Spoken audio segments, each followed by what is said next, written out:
Greetings Lego fans and welcome back to another build. For this week's release we have another playset, the Deep Space Rocket and Launch Control.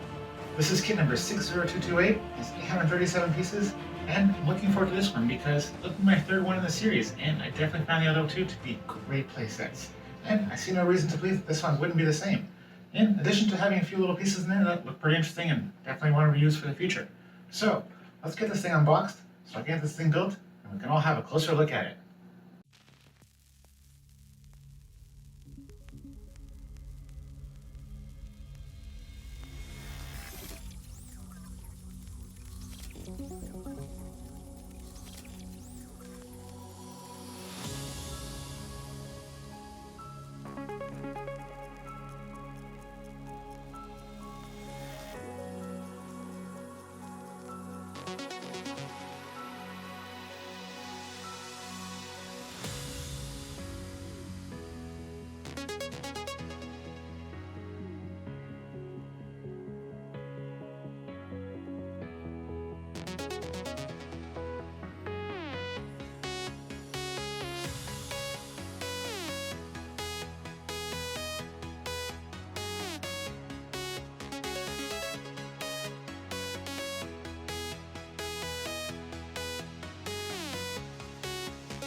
As has become my expectation with the series, the LEGO City space sets are definitely a lot of fun and certainly made for someone with an active imagination. Here we have the Deep Space Rocket and Launch Control, coming with the Mission Control Building, a multi-stage rocket with its launch platform, a light rail system to get the astronauts from one to the other, and a little vehicle, robot, and satellite to play with. That's a lot of elements to engage with, and there are more features than we can see here on the surface. So let's get a closer look, starting with Launch Control. This little two-story structure is all about what's going on the second floor, because, as you can see, on the main floor, there's absolutely nothing down here. But up on the second floor, we have the whole launch control system. Having very large floor-to-ceiling windows, we get a really good view of the interior. But these windows don't really do much for the minifigures, because there's not much happening in front of the building. The launch is over on the right-hand side. But they probably need to stay focused on their computers during the launch, so maybe it's for the best. To gain better access to the interior, the whole front window just pops right off, making it easy to place minifigures at either or both of these computers, where they also have a very clear view of the whole launch control board. Or, alternately, there's a hinge on the right side of the building, allowing you to split the whole thing right open in half, giving you, again, very easy access to the computers, and allowing you to get right up to the launch control board, which, along its backside, has some of its own controls. Over on the left, we've got a little knob that spins, and on the right-hand side, we've got this little slider, allowing you to rotate the image on the orbit info display, keeping track of all the objects in orbit, and visualize the last 3 seconds of a countdown to launch. But before we launch the rocket, we gotta get our astronauts to the launch pad, and you do this by having them exit this little door on the left, leading them to the light rail.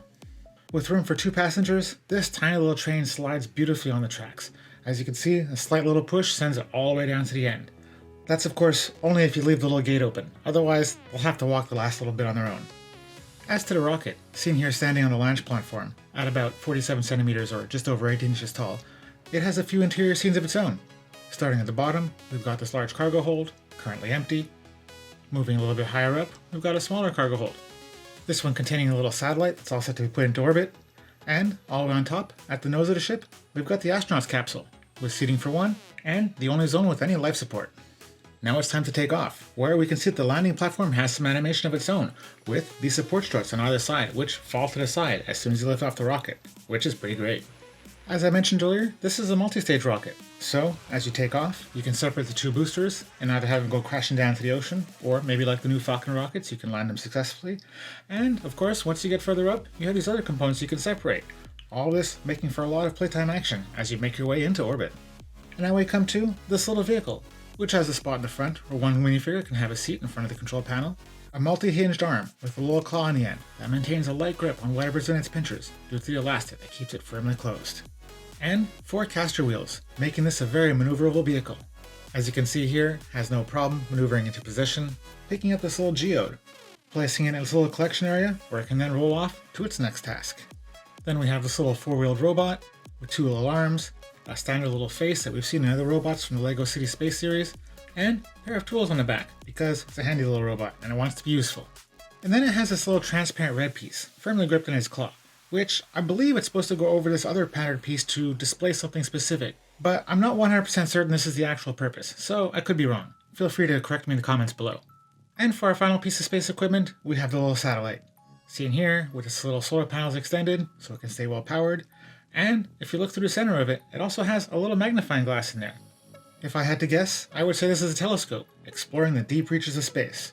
Or, in the hands of an active imagination, a little magnifying glass, allowing you to get a closer look at those objects right in front of you.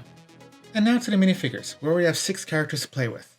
Photographer, technicians, our 2 launch control specialists, and our 2 astronauts, wearing their spacesuits, of course.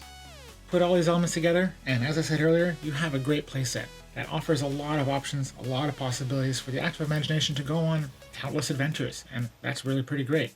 But as a display piece, I don't find this kit has all that much appeal. I mean, maybe for the junior LEGO fan, it'd be pretty cool standing tall in their bedroom, but for the AFOLs out there, I don't think this is really going to pass the mark. And as for the parts to reuse, I find this set gets a fair score. There's a few pieces in here that'd be nice to reuse. The nose cone to the rocket, the little geode, I really quite like that, and some other nice large components that are going to be fun to reuse. But unfortunately, I don't find the track to be all that great. Unfortunately, because there's not a lot of it. To make this a little more appealing, I would need a little more track. Otherwise, I'm stuck in just this linear back and forth motion. So, in conclusion, I think this kit is very well tailored for the junior LEGO fan out there. Someone who's building their collection, likes to build, take it apart, and build something new. Not so much for those who want to keep it assembled and keep it on display. And that's just fine, because LEGO fans come in all shapes, all ages, all sizes. Some want it built to display, and some want to take it apart to recreate. And with the versatility of LEGO, you can do whatever you want.